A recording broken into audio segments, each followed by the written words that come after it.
மேடையிலே இருக்கிறாரு ஐயா. ஆமா. நீங்க எங்க வந்திருக்கிறீங்க? அப்படியே வந்து வாரி முடி சொல்லு. ஐயா நான் சொல்லிக்கிட்டு பண்ணேன். அண்ணா இன்ஸ்பெக்டர் வராரு நான் உங்களை பாக்குறதுக்கு. தம்பியா நீலா? தம்பியா நீ கேக்குறேன்? அண்ணன் காட்டி கொடுக்கலாமா? தம்பியா நீ உன்னை நம்பி என்ன பண்றது? நம்பி என்னத்த பண்றது? என்ன பண்ணிட்டீங்க? சரி கண்ணா அடகு வைக்கலன்னு போனமா தகர வேலைக்கு வராச்சு பார்த்துட்டு எனக்கு தெரிஞ்சு வர்றாங்க. ஏண்டா கொஞ்ச நேரம் ஒதுங்குறேன்னு சொன்னேன். ஆமா. இந்த வேலை கொண்டு போய் எங்க வச்சு நான் என்ன செய்வது சுவாமி? மாதமானால் வீட்டு வாடகை கட்ட வேண்டும், கரண்ட் பில் கட்ட வேண்டும், சிலிண்டர் எடுக்க வேண்டும், பசங்களுக்கு பீஸ் கட்ட வேண்டும். ஆமா. இவளுடைய சக்தியா எவ்வளவு பணம் வேணும்? ஆமா. முதல்ல சொல்லு. ஒரு 20,000 வரும்.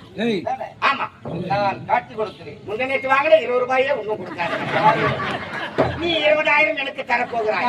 ஆஹா, ஊத்துவதற்கு ஒரு அளவு வேண்டாமா? முருகா, நீ இந்த அளவுக்கு ஊத்துவாய். காட்டளிப்பே வந்து சேரும். போ சாமி.